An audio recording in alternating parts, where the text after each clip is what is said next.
Hello and welcome to Quartz Like Your Car Brochure channel. Today, well, there seems to be some interesting 70s Datsuns, so I thought we'd continue looking at these 70s Datsun brochures, this time for the Datsun Sunny.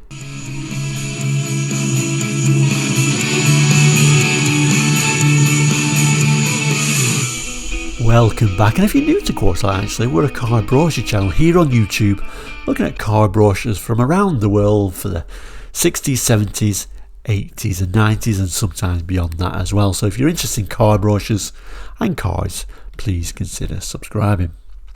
First of all, let's get this out of the way. New Quartz Like stickers now available, and you can also become a member now for a very cheap monthly price. Both these help the channel greatly. I kind of like almost thinking maybe if you become a member, I send you a sticker. I'm not sure. Let me know in the comments what you think about that idea. But anyway, Datsun in the UK. We did a Datsun in the UK brochure car quite recently. There seems to be a bit of interest in Datsuns from the 70s. I know. I think Datsuns from the 70s are quite an interesting car myself. A couple of brochures here. We got this old Rovatati brochures from 72, and this is one's not dated, but it's later in the 70s. Today, we're going to look at the Datsun Sunny. Another of those cars that really sent Datsun or Nissan from strength to strength in the UK.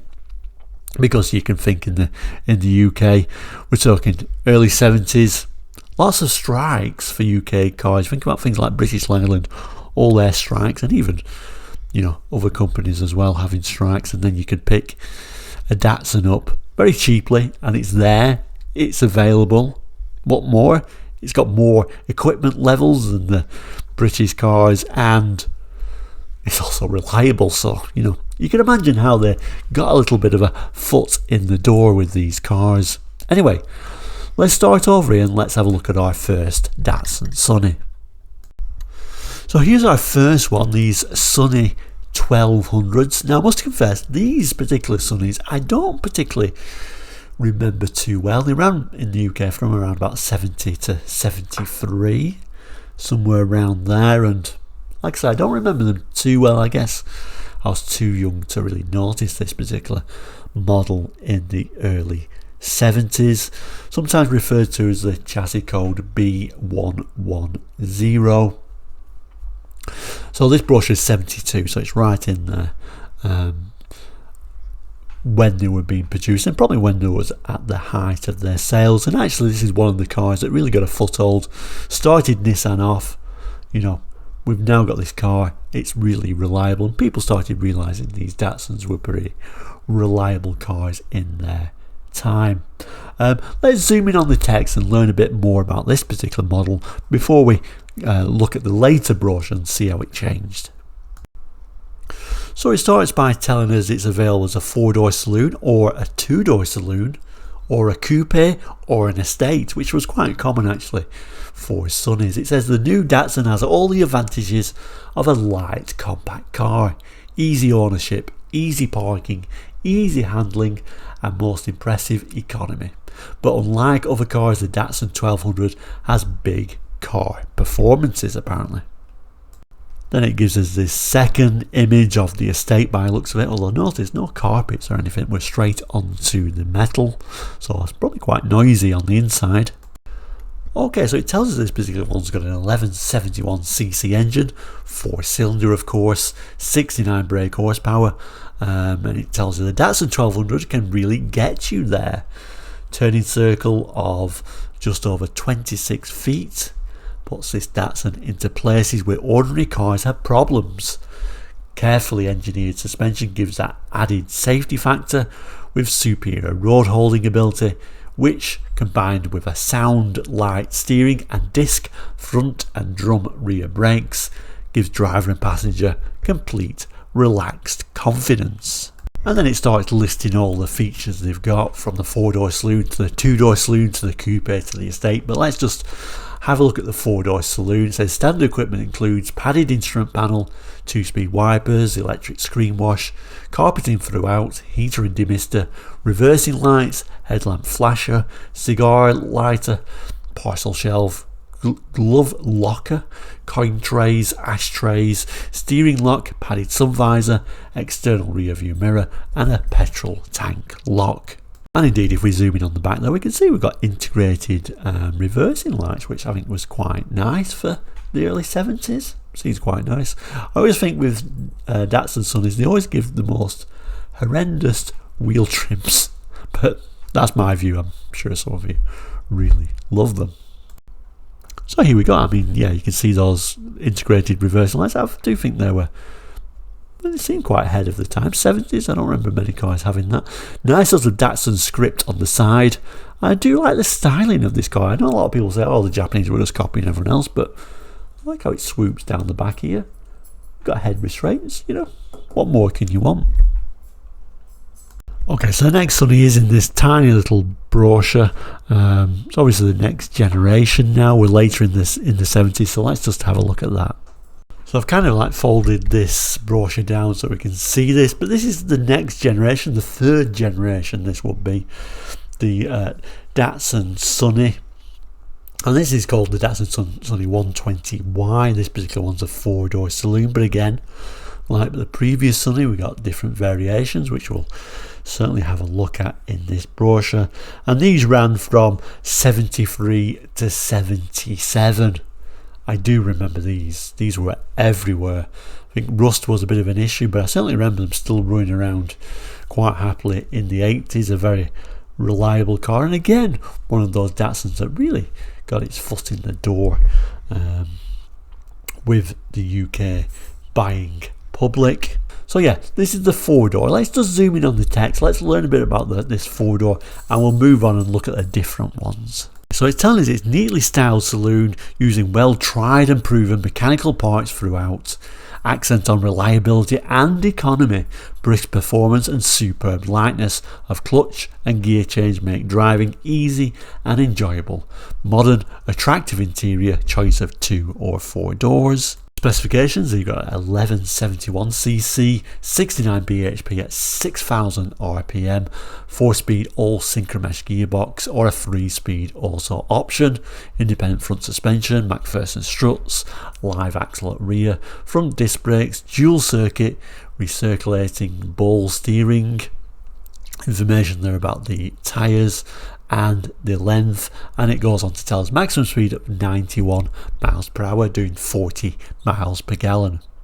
I think these are my favourite design of the Sunnies. I just love the design of these. They're just, I don't know, iconic really in many different ways. We've got that BD badge on the front for Datsun, again using quite horrendous wheel trims, but you know, again, that's just my opinion. My favourite one of these though is actually the coupe, and we'll come to that in a moment. But let's look at the next version of Sunny.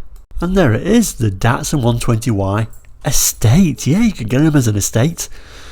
Not really seen too many estate versions. I'm sure they're very rare today. I don't know how many of them's around in the UK, if any. I really don't know. Yes, notice crazy wheel trims. Quite nice styling on the estate as well. Let's just have a quick look at the text. It's telling us compact 5-door estate version of the 120Y saloon. Full width lift up tailgate gives easy access to low platform, which extends to 5 foot in length with rear seat folded down. Modern styling combines safety with good looks. Same well proven engine and transmission as saloon. And similar specs, 1171cc, 69 bhp at 6000 rpm.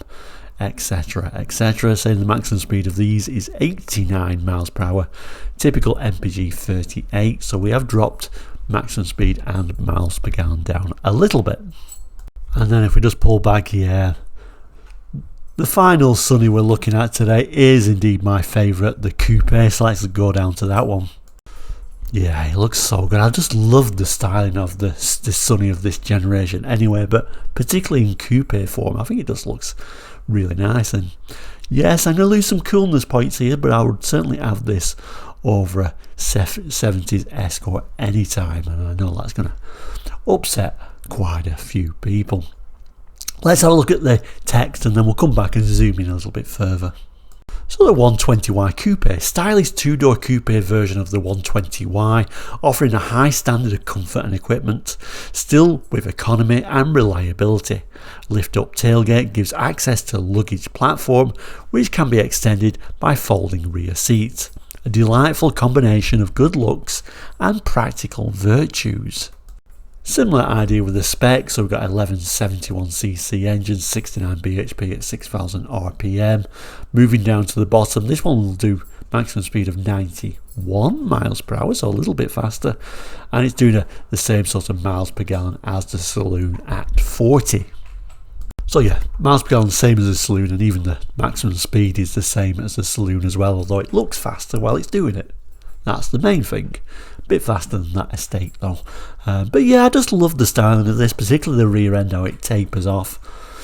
They always said at the time, Japanese cars at the time couldn't style anything, they just copied everyone else, but I think this looks amazing, and I really see these as a very iconic car of the 70s in the UK.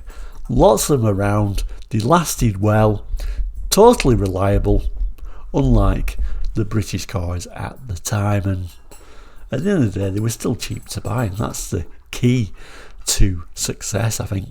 Make a cheap car, make it reliable, and at the end of the day that's all people really want. So there we go, our last Datsun of today, the 120Y Coupe, which for me, out of all these, is the car I would have.